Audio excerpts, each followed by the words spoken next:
সিলেটে সুরমা নদীর পানি বেড়ে বন্যা পরিস্থিতির আরও অবনতি হয়েছে। এরই মধ্যে প্লাবিত হয়েছে সিলেট মহানগরীর কয়েকটি এলাকা। এদিকে জেলার আরও 5টি উপজেলায় শতাধিক গ্রাম প্লাবিত হয়ে পানিবন্দী হয়েছেন 5,33,000 মানুষ। চালু করা হয়েছে 547টি আশ্রয় কেন্দ্র। নগরীর তালতলা, মেন্দিবাগ, মাছিমপুর সহ বিভিন্ন এলাকায় জলাবদ্ধতা সৃষ্টি হয়ে সড়কে পানি উঠতে শুরু করেছে। পানি প্রবেশ করছে মানুষের বাসাবাড়িতেও।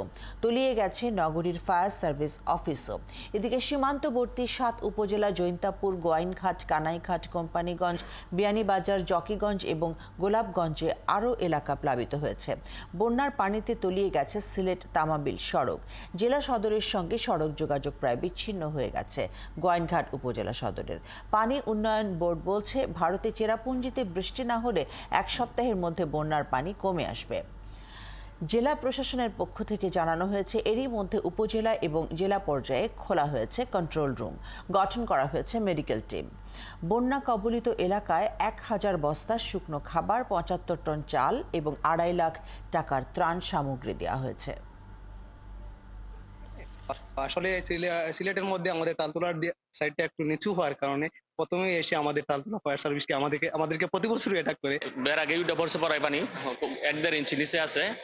সম্ভবত কিছুক্ষণের ভিতরে পানি আমাদের বেড়ে আগের ভিতরে ঢুকে যাবে। হয়তো সব তো বাসায় আছে, ওখান বাইশের বাসা তাই না জিনিসপত্র তৈরা আর আলু সিদ্ধ ভাত রান্না লাগে আইছি, রান্নার মতো ক্ষমতা নাই। বলম অবস্থা তো ভয়াবহ, কারণ মানুষের চলার কোনো ব্যবস্থা নাই। আমাদের সিলেট অঞ্চলের লোকাল বৃষ্টিপাতের উপর আমাদের এইখানকার বন্যাটা ডিপেন্ড করে না। তো আমরা সবসময় আশাবাদী, যদি মেঘালয় খুবই বৃষ্টিপ্রবণ এলাকা, আপনি জানেন চেরাপুঞ্জি হচ্ছে পৃথিবীর সবচেয়ে বেশি বৃষ্টিপাত হয়, তো ওইখানে যদি বৃষ্টিপাতটা একটু কমে যায়, আমরা আশা করি যে আমরা সেফ হয়ে যাব। দর্শক, উজানের পাহাড়ি ঢল এবং লাগাতার বৃষ্টিতে সিলেটে বিভিন্ন নদ নদীর পানি বাড়ছে। নদ নদীর পানি বাড়ার সর্বশেষ খবর জানাতে আমাদের সাথে যুক্ত হচ্ছেন সহকর্মী হুসাইন আহমেদ সুজাত এবং সাকিব আহমদ মিঠু। প্রথমেই যাচ্ছি মিঠুর কাছে। মিঠু, আমরা যতটুকু জানি যে শহরের বিভিন্ন এলাকা প্লাবিত হয়েছে এবং মানুষের ঘরের ভেতরে পানি ঢুকে গেছে। প্রশাসন কি ব্যবস্থা নিয়েছে, এটা একটু জানাবেন। ধন্যবাদ আপনাকে। প্রথমে আমি বলে দিই আপনাকে, আমি আছি কানাইঘাট উপজেলায়। এখানে সকালবেলা আমি এখানে এসেছি, আসার পর দেখছি পানি নামতে শুরু করেছে। যে এই কানাইঘাট উপজেলা যে সুরমা নদীর পয়েন্টটা ছিল, এটাই ছিল সিলেটের সর্বোচ্চ বিপদসীমার উপরে ছিল, 100 সেন্টিমিটার উপরে ছিল এর বিপদসীমার পানি। এই পানিগুলো প্রতিটি উপজেলার পানি যেহেতু শহর দিকে নামতে শুরু করেছে, তখনই শহরে পানি উঠতে শুরু করেছে এবং সিটি কর্পোরেশন ইতিমধ্যেই তারা কয়েকটি আশ্রয় কেন্দ্র খুলেছেন এবং তারা সকল ছুটি বাতিল করে, সকল কর্মকর্তার ছুটি বাতিল করে উদ্ধার কার্যক্রম যে কোনো প্রয়োজনে তারা প্রস্তুত আছেন বলে আমাদেরকে জানিয়েছেন। এখানে আমি একটু দেখানোর চেষ্টা করি যে আমি একটি গ্রামে আছি কানাইঘাট উপজেলায়। এটি মিঠু, আমরা আপনার কাছে আবারও আসবো। এই মুহূর্তে হয়তো নেটওয়ার্কে কোনো সমস্যা হচ্ছে। আমরা একটু সুজাদের কাছ থেকে ঘুরে আসছি। সুজাত, আপনি আছেন আমাদের সঙ্গে, আপনি জানাবেন শহরের কতগুলো এলাকা প্লাবিত হয়েছে এবং প্রশাসন কি ধরনের ব্যবস্থা নিয়েছে। আমরা যতটুকু জানি যে সুরমার পানি আস্তে আস্তে বিপদসীমা অতিক্রম করছে।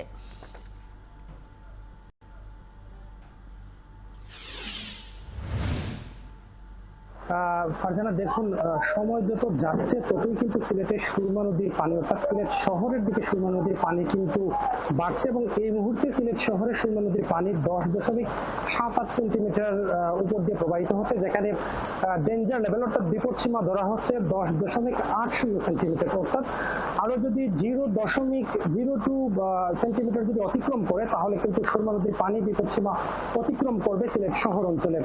সিলেট শহর অঞ্চলের বিপদসীমা অতিক্রম করার আগে কিন্তু ইতোমধ্যে সিলেট শহরের বেশ কিছু এলাকা কিন্তু পানির নিচে তলিয়ে গেছে। এই মুহূর্তে আমি যে এলাকাটিতে আছি সেটি হচ্ছে সিলেট শহরের মাছিমপুর এলাকা, মেন্দিবাগ মাছিমপুর এলাকায়। এই এলাকাটি পুরো কিন্তু পানির নিচে তলিয়ে গেছে এবং এই মুহূর্তে শহরে মুষলধারে বৃষ্টি হচ্ছে, যেটা আপনারা দেখতে পাচ্ছেন, এবং আশপাশের মানুষের যে সকল দোকানপাট ছিল প্রত্যেকটি দোকানপাট কিন্তু পানির নিচে তলিয়ে গেছে।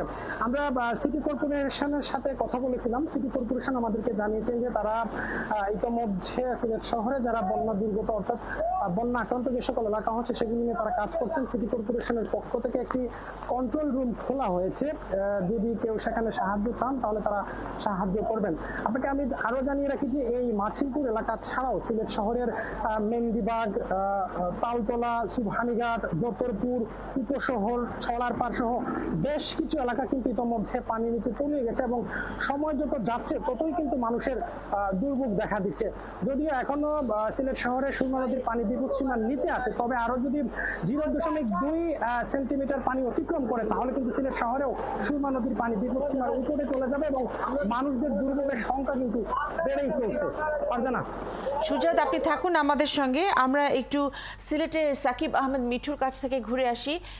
মিঠু, আপনি আছেন আমাদের সঙ্গে, ঠিক কোন জায়গাটা আছেন জানাবেন এবং একই সাথে জানাবেন যে অসুস্থ মানুষ রয়েছে এবং গর্ভবতী মহিলারা রয়েছে, পশু প্রাণী রয়েছে, সবাই মিলে এই যে ওদের খাবারের কি অবস্থা হচ্ছে, কারণ ওরা তো রান্না করে খেতে পারছে না।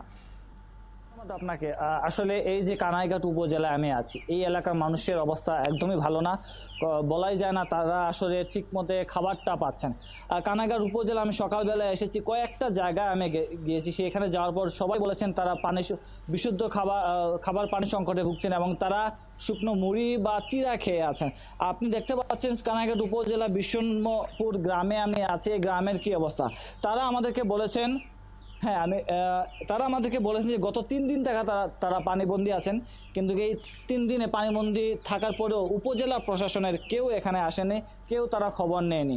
আমি একজনের সাথে কথা বলতে চাই। আপনি তো 3 দিন থেকে এখানে আছেন পানিবন্দী, কেউ কি আপনার খবর নিয়েছে? কি অবস্থায় আছেন?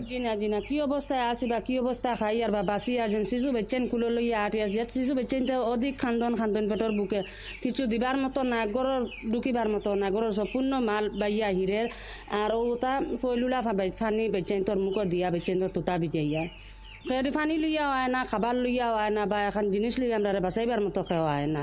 আমরা ও পর্যন্ত অবস্থা যেন কোনো আশ্রয় আমরা নাই। 3 দিন থেকে আমরা একবারে নিয়ে আশ্রয় আছি। আপনি শুনছিলেন যে তারা বলছিলেন যে শুধুমাত্র এমন হচ্ছে যে তারা ময়লা পানি খেয়ে তারা আছেন। এই কথাটা আমি উপজেলা প্রশাসনের যে নির্বাহী অফিসারের কাছে জানতে চেয়েছিলাম, যে আমি তো অনেক জায়গায় গেলাম, অনেকে অভিযোগ করছেন যে আপনারা তাদেরকে খেয়াল করছেন না, তাদের সহযোগিতা এগিয়ে আসছেন না। কিছু কিছু জায়গায় এই অভিযোগটা পেয়েছি। তারা বলেছেন যে এই অভিযোগটা অস্বীকার করেছেন, বলেছে আমরা চেষ্টা করছি আমাদের সাধ্যমতো, কিন্তু আমি যে কয়েকটা জায়গায় গিয়েছি সেই জায়গায় কিন্তু এরকম অভিযোগ পেয়েছি তারা না খেয়ে আছেন, শুক্তো মুড়ি খেয়ে আছেন। আপনি দেখতে পাচ্ছেন যে তাদের কি অবস্থা, ঘর বাড়ির কি অবস্থা, সেটাও আমি একটু দেখাতে চাই আপনাদেরকে। পানি ছিল ঘরের মধ্যখান পর্যন্ত, আজকে পানিটা যেটা নেমে যাচ্ছে, নেমে যাওয়ার পর ঘরের অবস্থা খুবই খারাপ। সেখানে আসলে রাত্রি যাপন করারও সুযোগ নেই, যেহেতু তাদের ঘরের ভেতরে মাল সামানা আছে, সেই কারণে তারা এগুলা ফেলে, চুরি হওয়ার ভয়ে সেগুলা ফেলে যাচ্ছেন না। একটা বিষয় জানি কি, যে আশ্রয় কেন্দ্রতে গিয়েছিলাম, সেই আশ্রয় কেন্দ্রগুলোতে কয়েকটা আশ্রয় কেন্দ্র আমি দেখেছি। সেই আশ্রয় কেন্দ্রতেও কিন্তু অনেক মহিলা এবং পুরুষরা অভিযোগ করেছেন যে বাচ্চা কাচ্চা নিয়ে তারা অনেক নিরুপায় হয়ে আছেন। তারা চাচ্ছেন যে তাদেরকে দ্রুত সময়ের মধ্যে তাদেরকে সহযোগিতা দেওয়া হোক, এবং পানি যেহেতু নেমে যাচ্ছে তাদের ঘর বাড়ি সব নষ্ট করে ফেলেছে এবং বাসযোগ্য মুঠেও নয়, এবং অনেকের হাঁস মুরগি গবাদি পশু পর্যন্ত পানি ভাসিয়ে নিয়ে গেছে। তাদের এই মুঠে উঠে দাঁড়ানোর মতো ক্ষমতা কম। আসলে দেখা যাচ্ছে মানুষেরই যেখানে ত্রাণ সামগ্রী ঠিক মতন পৌঁছাচ্ছে না, সেখানে গবাদি পশুর কথা তো আমরা আসলে রাখতেই পারছি না। আপনি থাকুন আমাদের সঙ্গে, আমরা পরবর্তীতে নিশ্চয়ই আপনার কাছ থেকে আবারও খবর নেব। দর্শক, আমাদের সহকর্মীরা সিলেটের বন্যা বিপর্যস্ত এলাকার খবরাখবর রাখছিলেন।